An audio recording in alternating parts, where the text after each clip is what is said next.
G. Ada warahmatullahi wabarakatuh. Assalamualaikum, Pak. Saya Toha dari Balai Diklat Keagamaan Denpasar. Ya. Kita Pak.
Assalamualaikum, Pak. G. Waalaikumsalam, Mas Ron. Kita mulai G. Monggo, Mas Ron. G. Monggo. Suwun, Mas Ron. warahmatullahi wabarakatuh. Alhamdulillah. Waalaikumsalam warahmatullahi wabarakatuh. Di tengah-tengah kita yang terhormat Kepala Balai Diklat Keagamaan Denpasar dan peserta yang bersemangat. Pagi ini kita mulai lagi setelah berpanjang. Minal aidin wal faizin, mohon maaf lahir batin. Kita mulai materi pagi ini dengan materi nilai-nilai dasar SDM Kementerian Agama yang akan disampaikan oleh Kepala Balai Diklat Keagamaan Denpasar. Nama Dr. Kiai Haji Muhammad Toha, SAG MSI, NIP 1969 1028 2021 Tempat dan tanggal lahir Gresik 28 Oktober 1969. Pangkat golongan pembina tingkat 1 4B jabatan Kepala Balai Diklat Keagamaan Denpasar. Riwayat pendidikan S1 IAIN Sunan Ampel Surabaya, Universitas Airlangga Surabaya, S3 IAIN Sunan Ampel Surabaya. Untuk pengalaman jabatan, pernah sebagai penyuluh agama pada Kemenag Kabupaten Gresik, Widya Iswara Balai Diklat Keagamaan Surabaya, Kepala Balai Diklat Keagamaan Surabaya, dan sekarang Kepala Balai Diklat Keagamaan Denpasar. Selanjutnya untuk petugas pelapor dipersilahkan. Terima kasih Mas Roni. Untuk Bapak Ibu semuanya duduk siap. Pelapor peserta diklat angkatan pelapor peserta diklat Cakamat angkatan 2. Jumlah peserta 26, hadir 25, siap mengikuti materi nilai-nilai dasar sumber daya manusia Kementerian Agama. Laporan selesai. Laporan saya terima. Dilanjutkan. Sebelum penyampaian materi diawali dengan doa. Sebelum kita mulai belajar, Bapak Ibu, mari kita sama-sama berdoa. Berdoa mulai.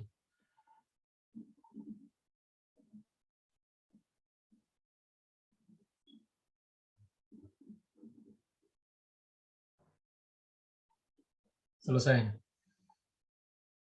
Saya kembalikan ke Mas Roni. Untuk selanjutnya silakan Bapak Kepala. Baik. Baik, terima kasih. Assalamualaikum warahmatullahi wabarakatuh. Waalaikumsalam. Selamat pagi, salam sejahtera bagi kita semua. Om Swastiastu. Yang saya hormati para widyaswara barangkali sedang bergabung bersama kami. Yang saya hormati dan yang saya cintai Mas Ahmad Sa'roni, orang tercinta saya, sosok pengabdi sejati yang sangat-sangat luar biasa, beserta panitia yang lain, ada Mas Sofil dan yang lain-lain. Bapak Ibu sekalian peserta diklat yang saya banggakan dan saya muliakan.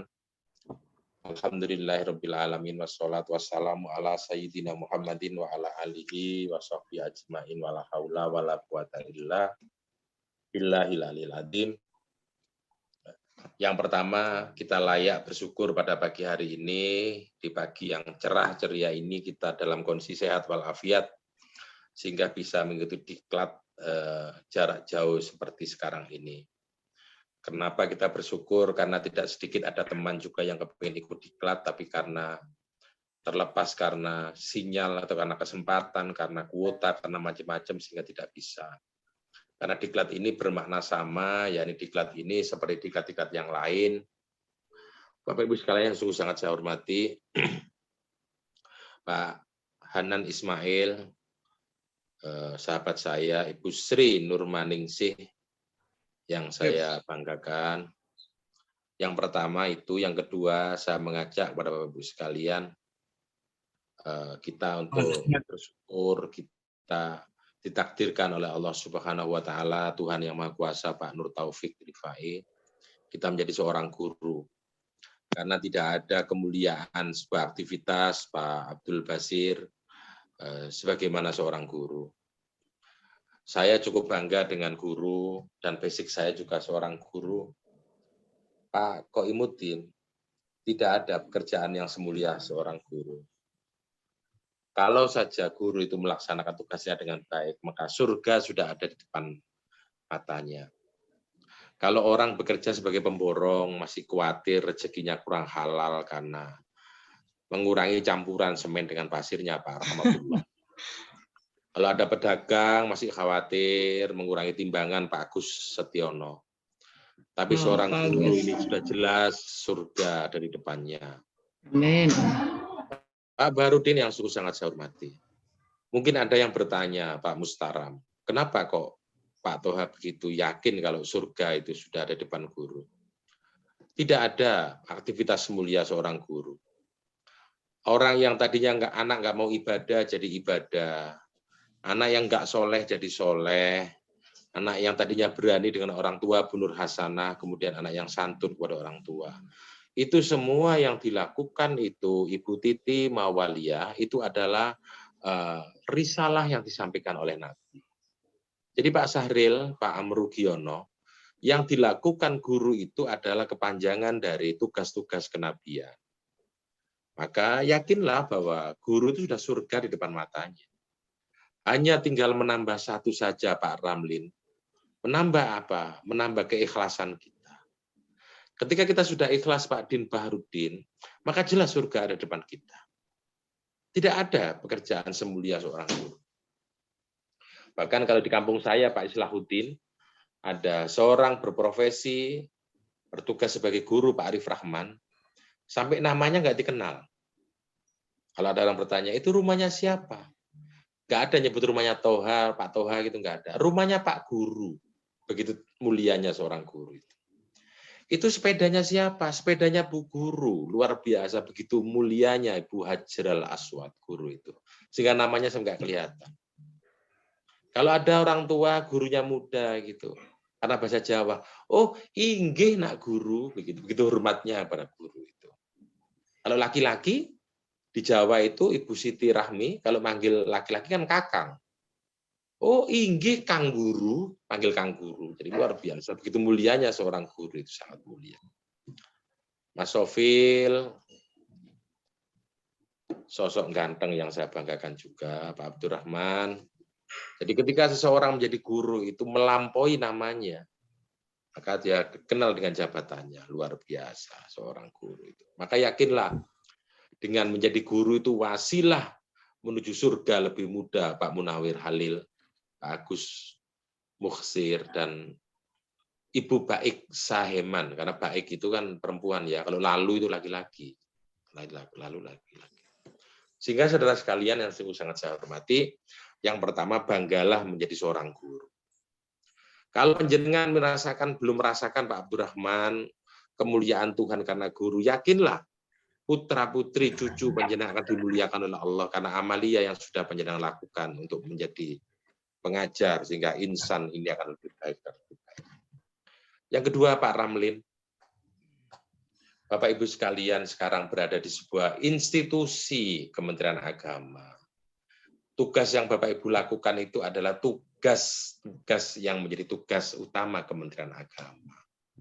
Maka Bapak Ibu sekalian harus senang dengan Kementerian Agama, harus bangga dengan Kementerian Agama. Meskipun banyak orang yang mau menohok, mencibir gitu, Pak Islahuddin. Ada Kementerian Agama moralitas anak bangsa seperti ini. Panjenengan harus membantah. Ada Kementerian Agama saja moralitasnya seperti ini. Kalau tidak ada Kementerian Agama, malah orang telanjang pergi ke pasar. Kenapa kok orang kadang-kadang sering mengolok Kementerian Agama, Pak Arif Rahman? Karena yang diurus Kementerian Agama itu menggiurkan orang lain untuk mengurus. Misalkan haji minta diswastakan, macam-macam, label halal, macam-macam, dan itu semua ada uangnya. Kalau itu diurus oleh lembaga yang tidak qualified atau tidak milik negara, maka itu akan digunakan untuk mencari uang. Maka banyak orang yang kadang-kadang mengolok, menohok Kementerian Agama, Pak Din Bahrudin. Intinya supaya urusan Kementerian Agama itu diurus oleh mereka-mereka, para bisnismen, yang hanya orientasi profit, mencari untung, sehingga selalu menjelek-jelekan kementerian. Padahal di kementerian yang lain juga banyak kekurangan. Di lembaga-lembaga yang lain juga banyak yang mengarah ke hal-hal yang negatif. Tapi tidak terlalu diolok dan ditohok Ibu Titi Mawalia. Tapi kalau Kementerian Agama selalu diolok-olok. Karena memang banyak yang berkepentingan untuk urus Kementerian Agama. Maka kita, insan yang memiliki tugas, yang memiliki hubungan dengan Kementerian Agama, harus mengatakan bahwa Kementerian Agama selamanya harus ada di Indonesia. Dan memang di Indonesia ini mungkin satu-satunya Kementerian Agama di dunia itu yang ada di Indonesia. Kalau di Timur Tengah itu ada Menteri Wakaf, Menteri Urusan Zakat. Kalau yang ada Kementerian Agama itu Indonesia. Dan yang khas Indonesia itu Kementerian Agama yang diurus semua agama-agama yang diakui oleh negara. Kalau di Malaysia itu Kementerian Agama itu kan ngurusi Islam saja. Kalau di kita itu yang ngurusi agama-agama yang selain agama Islam, sehingga urusan yang ada di Kementerian Agama itu lebih kompleks. Pak Amrul Giono. Satu lagi, Bapak Ibu harus bangga ketika terlibat di aktivitas Kementerian Agama. Karena yang diurus Kementerian Agama itu kompleks. Kalau Kementerian Pendidikan, itu ada dirjennya, ada sekjennya, ada eselon 1, ada eselon 2, 3, bahkan sampai 4. Tapi yang diuruskan hanya satu, Pak Bahrudin, masalah pendidikan saja. Sementara Kementerian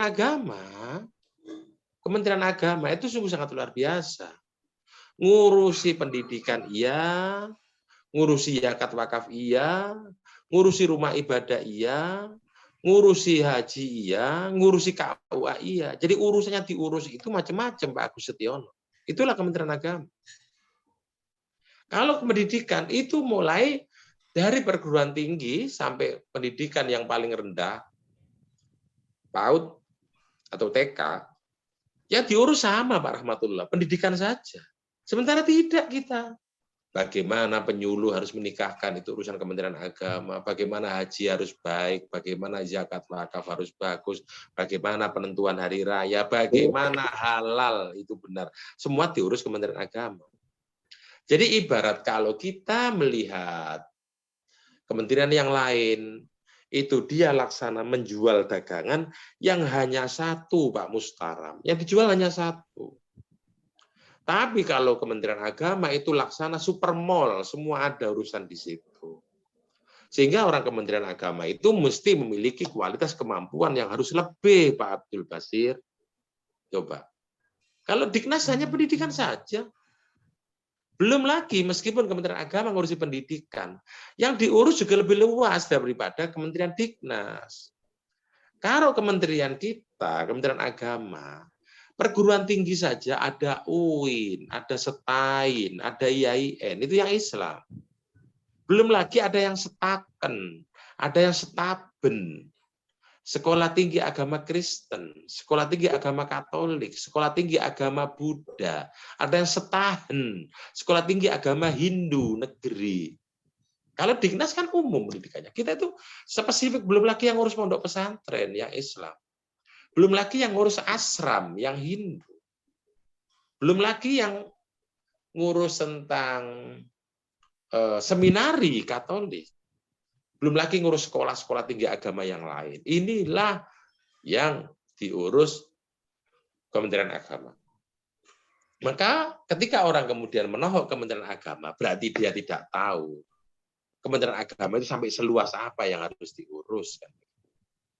Ditambah lagi Bapak Ibu sekalian, ketika kita melihat Menteri PU Bapak Ibu sekalian, yang diurus adalah urusan benda mati. Maka alat ukurnya gampang Pak Abdul Basir. Berapa jembatan yang sudah diperbaiki, berapa jalan yang sudah diperkeras, berapa dermaga yang sudah ditata. Tapi kalau Kementerian Agama yang diurus itu adalah orang yang membangun jembatan, membangun dermaga, membangun gedung, membangun lapangan terbang. Maka sangat tidak arif ketika orang mengatakan Kementerian Agama tugasnya apa. Justru Kementerian Agama semakin bertugas, maka Kementerian Agama dianggap semakin tidak bertugas.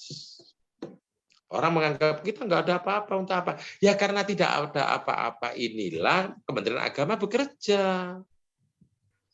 Kementerian PU sudah bekerja dengan baik. Tapi kalau orangnya tidak baik, maka apa yang dilakukan Menteri PU tidak akan berhasil. Misalkan saya kasih contoh yang paling gampang. Ketika masyarakat ini saling tidak bersahabat, saling tidak harmonis dan tidak moderat, gedung yang dibangun oleh PU sangat bagus akan dibakar oleh masyarakatnya. Artinya Kementerian Agama itu begitu pentingnya Bapak Ibu sekalian. Jalannya sudah dikeras dengan sempurna. Ketika rakyatnya saling tidak harmonis, karena perbedaan agama macam-macam, jalan itu akan dirusak, jembatan akan dipatahkan. Sehingga pekerjaan kementerian yang lain itu jangan lupa bahwa Kementerian Agama ini memiliki peran serta yang sungguh sangat luar biasa. Tentara kita mampu beli senjata yang mahal-mahal, sangat modern. Tapi kalau rakyat nggak cinta terhadap negara, tidak bisa menerima keberagaman, perbedaan agama, saya yakin senjata itu tidak untuk melawan orang, tapi untuk menjadi alat pengaman anak bangsanya sendiri. Sehingga begitu pentingnya Kementerian Agama ini, Bapak Ibu sekalian yang sungguh sangat saya hormati, Pak Hanan Ismail. Sehingga itulah sebuah fakta yang ada di Kementerian Agama. Maka kita kalau melihat Kementerian Agama harus total, jangan parsial. Uniknya Kementerian Agama itu tugasnya juga dikorelasikan dengan kementerian yang lain. Tapi kalau tugas itu yang memiliki korelasi dengan kementerian yang lain, jelek hasilnya, maka yang dijelekkan adalah Kementerian Agama. Itu jeleknya kan di situ. Padahal tugas itu memiliki hubungan dengan kementerian yang lain. Tapi kalau tugas itu jelek, yang dijelekkan Kementerian Agama. Contohnya apa Ibu Sri Nurmaningsi? Contohnya gampang. Ketika kita melihat haji, pelaksanaan haji itu bukan mutlak total tugasnya Kementerian Agama saja. Ada Menteri Perhubungan yang menggeser sekian juta orang dari Indonesia ke Saudi Arabia itu melalui Kementerian Perhubungan dengan pesawatnya. Untuk menjaga supaya jamaah sehat, ada hubungannya dengan Kementerian Kesehatan. Kalau untuk keamanan, melibatkan tentara, polisi, TNI, dan Polri. Maka petugas haji itu ada yang dari unsur TNI dan Polri. Ketika berhubungan dengan koneksitas antara Indonesia dengan Saudi, terlibatlah Deplu, Kemenlu, Kementerian Luar Negeri. Luar biasa. Kalau keberangkatan dan macam-macam, tentang arsiparis data macam-macam, itu hubungannya dengan Pemda. Tapi ketika haji itu kualitasnya jelek, ada yang kurang, jangan jelek lah terlalu jauh. Kualitasnya ada yang jelek dikit, itu langsung yang ditohok, yang diolok Kementerian Agama. Padahal ketika keterlambatan itu seharusnya perhubungan. Ketika banyak jamaah yang sakit macam-macam, itu ada Menteri Kesehatan di situ. Tapi kalau ada kejelekan sedikit pelaksanaan haji, yang runyam, yang diolok, yang ditohok itu adalah Kementerian Agama. Inilah Bapak Ibu sekalian yang sungguh sangat saya hormati. Ada lagi, saudara sekalian, yang saya hormati.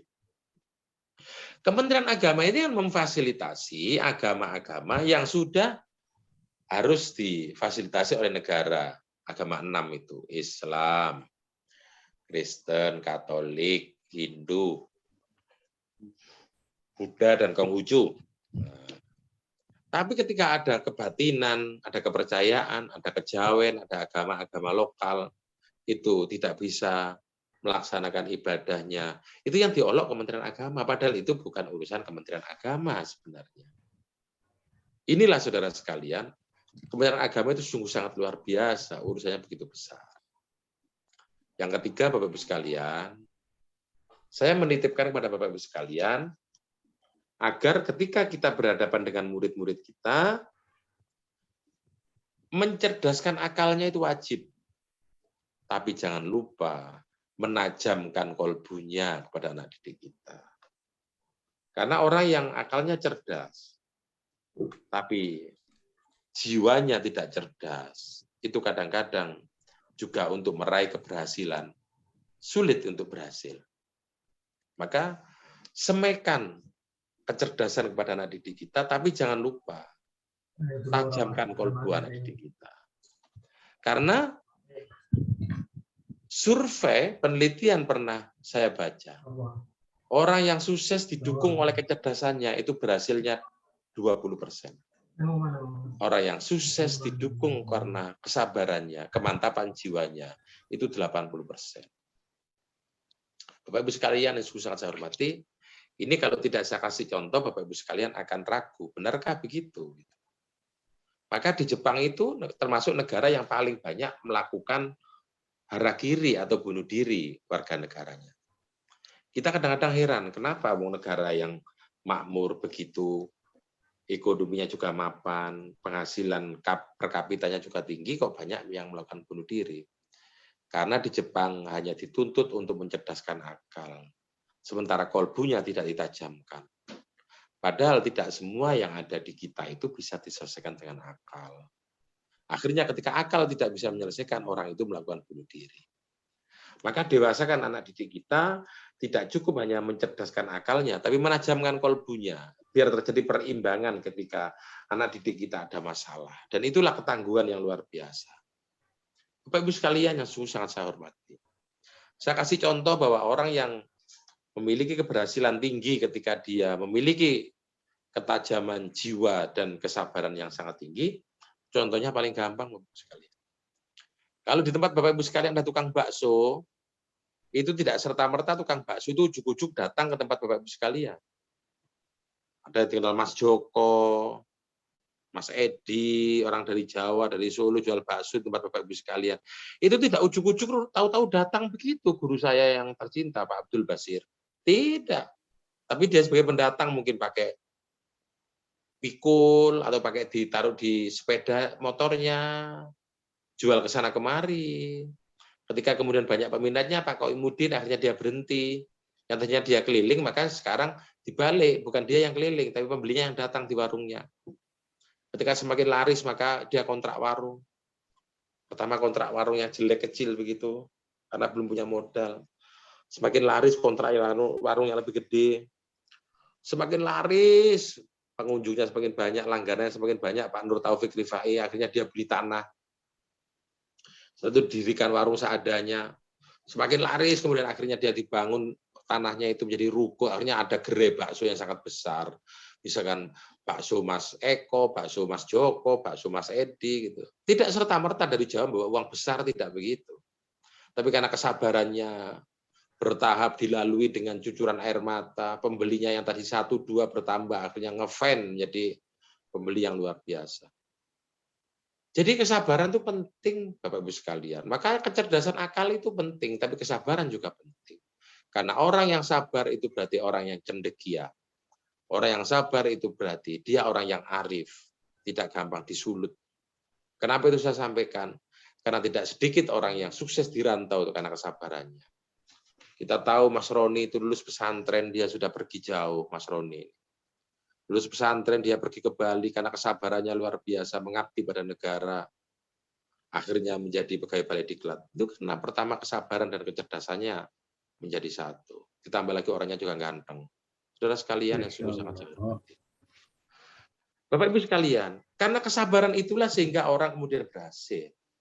Maka jangan lupa mencerdaskan iya, tapi kesabaran harus ditumbuhkan. Kenapa saya berkali-kali mengatakan kesabaran ya ayyuhalladzina amanus biru wa sabiru wa rabitu wattaqullaha la'allakum tuflihun? Karena bangsa ini utuh atau tidak, itu terletak di kesabaran kita bersama. Kenapa begitu? Karena berita hoak terus-menerus dikirim ke kita, berita hoak terus-menerus dikirim ke kita. Coba, luar biasa. Orang sekarang sudah malas membaca. Padahal agama kita mengajarkan tabayun, tabayun, tabayun, tabayun. Tapi kadang-kadang kita tidak mau tabayun. Dikirim berita hoak langsung tersulut. Ini kalau anak didik kita, Pak Nur Taufik Rifai, kemudian terus tercekoki oleh mereka-mereka yang membentur-benturkan sesama Islam, membentur-benturkan anak bumi putra Republik Indonesia. Indonesia ini tidak akan lama untuk mengikuti naudzubillah min dzalik, untuk mengikuti Irak, mengikuti Yaman, mengikuti Libya, negara-negara yang dulu kita banggakan. Dulu kita bangga dengan Muammar Gaddafi, bangganya luar biasa. Sehingga di kampung saya ada anak kecil namanya Muammar Gaddafi, ada kalau nggak salah anak 3 itu namanya Muammar Gaddafi. Karena saking bangganya dengan Muammar Gaddafi. Sekarang Muammar Gaddafi sudah hilang, nggak ada. Negaranya porak-poranda, derai air mata, cucuran darah di mana-mana. Di kampung saya ada anak namanya Saddam Hussein, kalau 4 saja ada Saddam Hussein. Karena orang bangga dengan Saddam Hussein. Sekarang Saddam Hussein tidak ada, dan negaranya porak-poranda luar biasa. Apakah mereka diserang oleh umat yang lain atau agama yang lain? Tidak. Mereka berantem satu agama. Maka sampaikan kepada anak didik kita tentang kesabaran, bahwa Indonesia ini adalah anugerah yang luar biasa. Jangan sampai Indonesia ini porak-poranda hancur karena ketololan kita diadu domba orang lain. Sehingga kita saling bunuh, saling merusak, saling menumpahkan darah. Apalagi kita satu agama, satu negara. Sampaikan itu kepada putra-putri kita, peserta didik kita, Bapak-Ibu sekalian. Sehingga yakinlah Indonesia ini adalah permadani subur yang luar biasa. Dengan kita berada di Indonesia ini akan mengantarkan kita masuk ke surga saatnya nanti. Kenapa saya mengatakan begitu, Bapak-Ibu sekalian?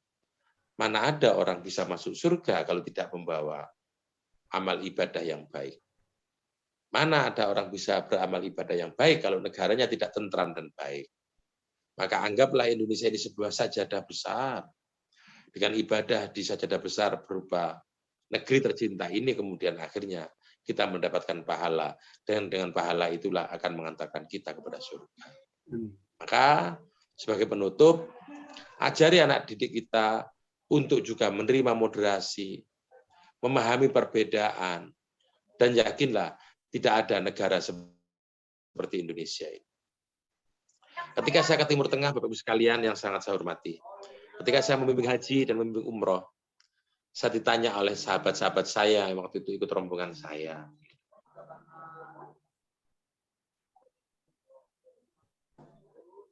Assalamualaikum. Gimana, Dinda?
Ketika singkong keriting bergelombang, digeprek.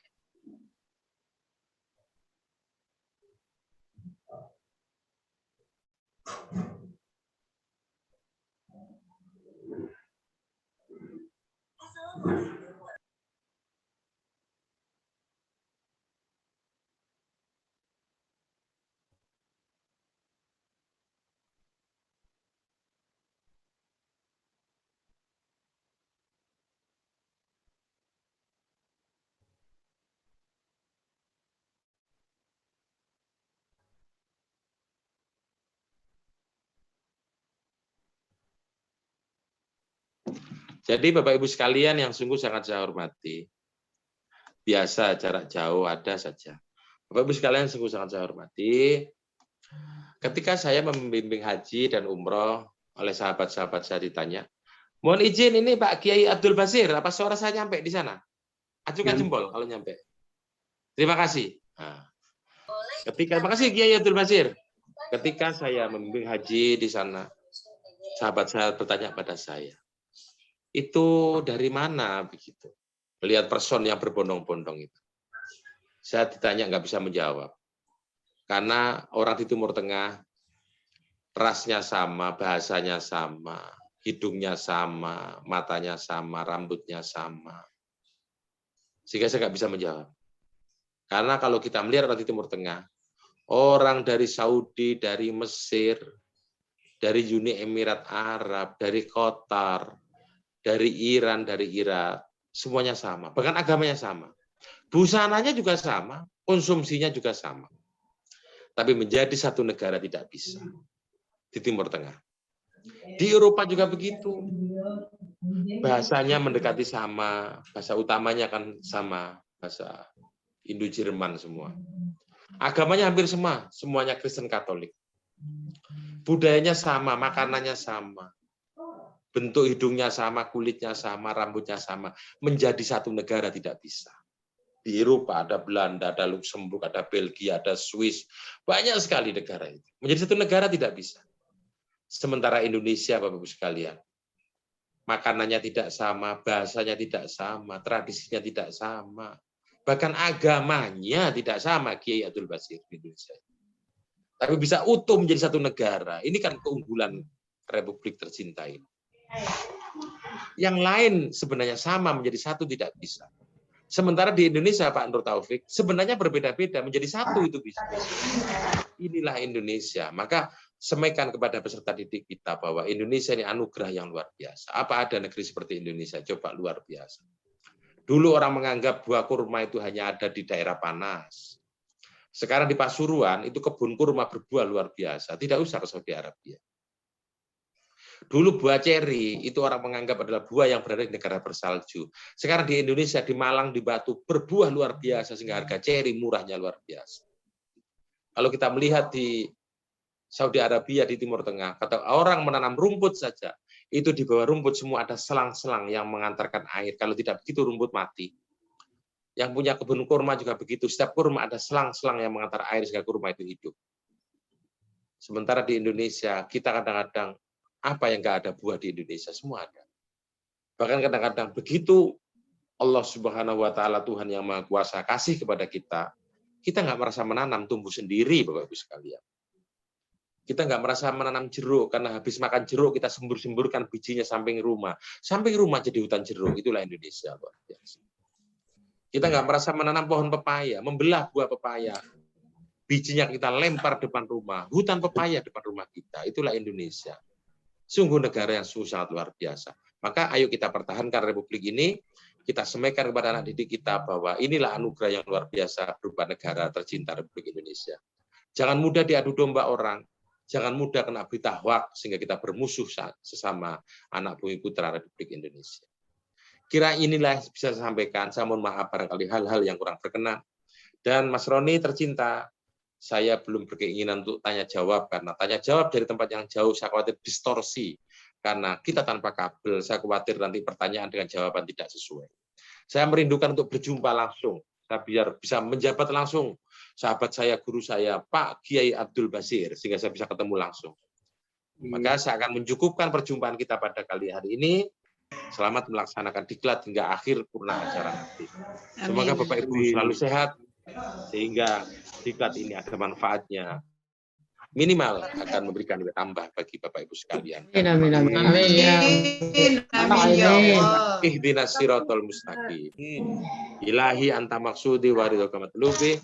Subhanakallahumma wa bihamdika asyhadu an la ilaha illa anta astaghfiruka wa atubu ilaik. Wassalamualaikum warahmatullahi wabarakatuh. Waalaikumsalam warahmatullahi wabarakatuh. Terima kasih Bapak telah berkenan menyampaikan materi di tengah kesibukan. Untuk selanjutnya Bapak, jika ada kegiatan yang lain dipersilahkan untuk melanjutkan kita yang sudah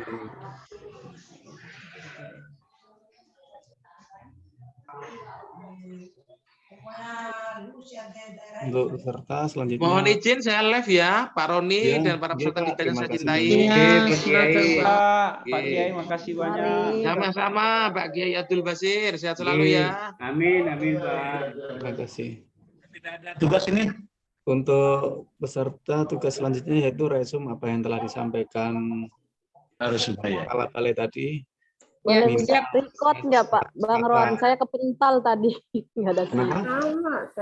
Ada recording. Ada, nanti saya taruh di LMS ya recordingnya. Ya, terima kasih Itu Mas Roni. kata-katanya berapa kata minimal berapa kata? Bebas ya? Bebas ya. Terima kasih. Ini sampai kapan Bang? Bebas lah juga. Bebas. Sebelum penutupan pokoknya. Ya. Amin, alhamdulillah. Oke, Itu makasih ya. termasuk nilai sikap masuknya nanti. Nilai sikap. Iya, jangan lupa juga iya. memberi Siap. penilaian terhadap narasumber ya. Iya, alhamdulillah. Allah siap. Siap, Dan Mas Roni. besok pagi jam 9 kita ada meeting Zoom lagi oleh Iya. Pak Heri Inti. Insya Allah. Kalau sekarang cukup di sini ya, enggak sama Pak Bambang. Sekarang cukup di sini. Ya. Besok lagi. Besok lagi jam 7 di LMS itu jam 7 Mungkin bisa ya, Mas Roni. dikirim Jam itu 9. materinya tadi Mas Roni. Siap. Kita Materinya yang nggak nggak- ada, saya hanya recordingnya Record aja. aja. Ya, nanti kita nonton di YouTube. Baik. Ya. Oke, terima kasih untuk yang selanjutnya akan melanjutkan kegiatan lain dipersilakan. Ya, makasih banyak. Makasih. Amin. Siap Mas Roni yang ganteng.